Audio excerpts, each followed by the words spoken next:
If Busch Gardens Tampa wasn't already one of your favorite parks, you're about to like it a whole lot more because their standing but not operating wind roller coaster Gwazi is about to get transformed into an RMC hybrid. It was just announced by the park. It is opening in 2020 and will be the tallest, fastest, and steepest hybrid coaster in North America. That's pretty impressive. I've got a lot to talk about with this announcement, but just as a heads up, there's not a ton to go off of because what we don't have is we don't have a name and we don't have an official layout. I think it was actually really smart marketing what Busch Gardens Tampa did is they gave it just enough information so that we know what is going on, so that way when we start seeing tracks show up on Gwazi, no one is like freaking out or anything, like, we know what's happening. It's not a big secret. But it also keeps our interest because then they can continue to hype it up during the summer by giving us more information such as the layout and name. They did show us a bit of an animation, but not much. But I think the park gave us more information than they realized,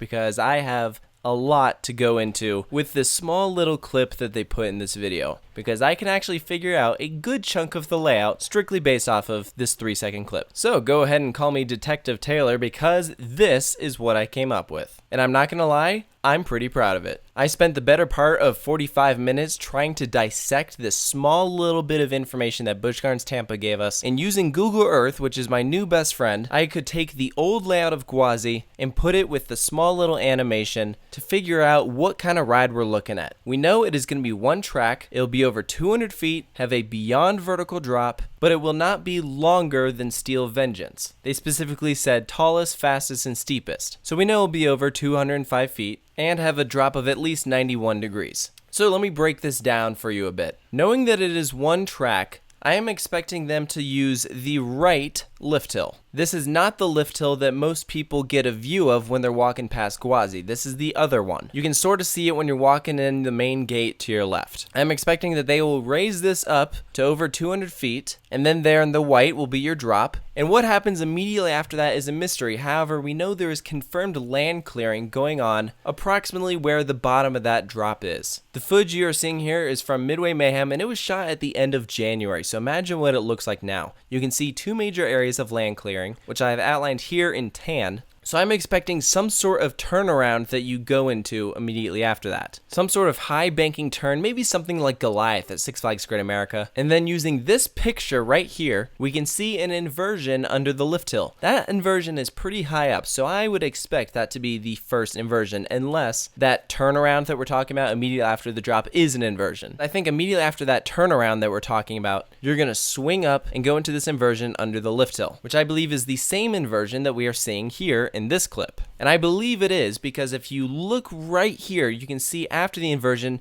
you start to bank up really high again. And I'm pretty confident that that high banking turn that you can see there in the distance is what used to be the drop of the other side of Gwazi. That lift hill is going to be completely ripped up, and that is going to be turned into this turnaround and maybe part of an airtime hill. Now, this other part I want to talk about, we can see here from this little point of view of going up the lift, you can see what looks to be an outer bank turn that dives under the lift. I believe that to be this here in black. And actually, kind of going back to that little point of view clip of that inversion, if you look off to the right, you can see a bank turn and an ejector-filled hill. And then going under it is another ejector moment, and then it pops up over the track that you're about to travel on to go up into that overbank. And if my eyes don't deceive me, that little section looks to be straight track. So I've outlined that in orange because we have some possibilities here. That could be a mid-course brake run. I think what will determine whether that is a mid-course or not is how long this ride is. Like I said, we know it will not be longer than Steel Vengeance, and that does have a mid-course. The only other RMC to use a mid-course is New Texas Giant, and Texas Giant has a similar layout to Mean Streak, so that's not really surprising. But Gwazi used to be a GCI roller coaster, and neither side included a mid-course. So if that is a mid-course, then they will be building that from the ground up. But it is also a possibility that it could be the brake run. It's not super high off the ground, and a lot of brake runs these days are slanted and drop into the station. But I think guessing on where it is in Gwazi's old layout, it's a little too far from the station in order to be the brake run. So that's just kind of my take on it. And then the only other area that I want to discuss is this area in green, because if you look in this animation that they decided to make in No Limits, you can see all the grass on either side of these two tracks. And that section of Gwazi where those new tracks are going was a very congested area. There was track going every which direction. So the fact that they have nothing there tells us that they will not be using any of that track, and it'll just be bulldozed to the ground, which eliminates one turn on the left side and then 3 sections of track on the other side. It could include more, but I'm just basing off of what we see in this video. As for the rest of Gwazi's layout, we don't really know what is staying and what is going. That's why I've left a lot of Gwazi untouched, but this animation gave us a lot to work with.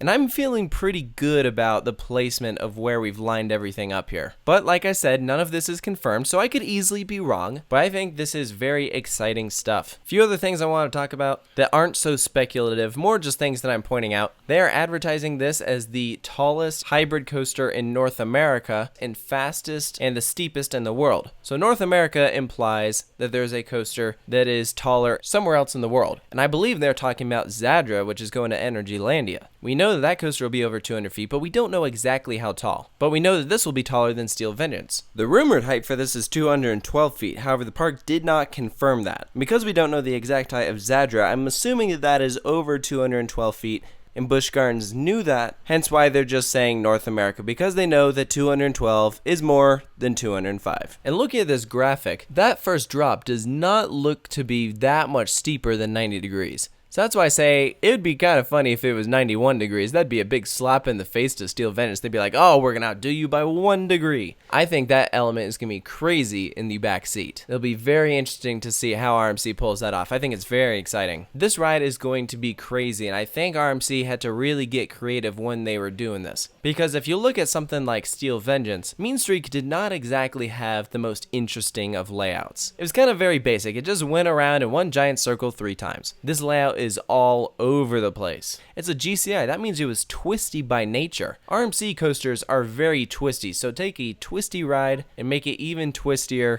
There's going to be elements going every which direction, rapid transitions. The other thing they do not mention is they do not mention inversions. If it was going to break the inversion record, they would have mentioned it, but they probably know that Untamed at Walibi Holland will have 5 inversions, which is the most on any RMC. So I would not expect this to have 5. I wouldn't even expect this to have 4. I think it could have 4, but I think 3 has always been the magic number with RMCs. So I would not be the least bit surprised if this coaster goes upside down 3 times, which I think will be just fine, because this will have a great mixture of overbanks, airtime moments, and inversions. Now, last thing I want to talk about is possible theme. We actually have 2 different color tracks in these animations. In the point of view video, it's like an orangish red, very classic RMC rail color. And then in this graphic, it is purple. The graphic looks like a little bit more thought out, so my guess would be that the track in real life will end up being purple. So purple, what could the theme be? The old theme, of course, was lion and tiger. I think they're going to completely stray away from that, and that's not exactly a new concept. People have been talking about that. People are also shouting out different African animals. What kind of goes along with it? They could go with some sort of reptile theme, or there's still lots of mammals out there that don't have roller coasters named after them. So it really is tough to say. But Busch Gardens Tampa typically doesn't go super elaborate with their themes.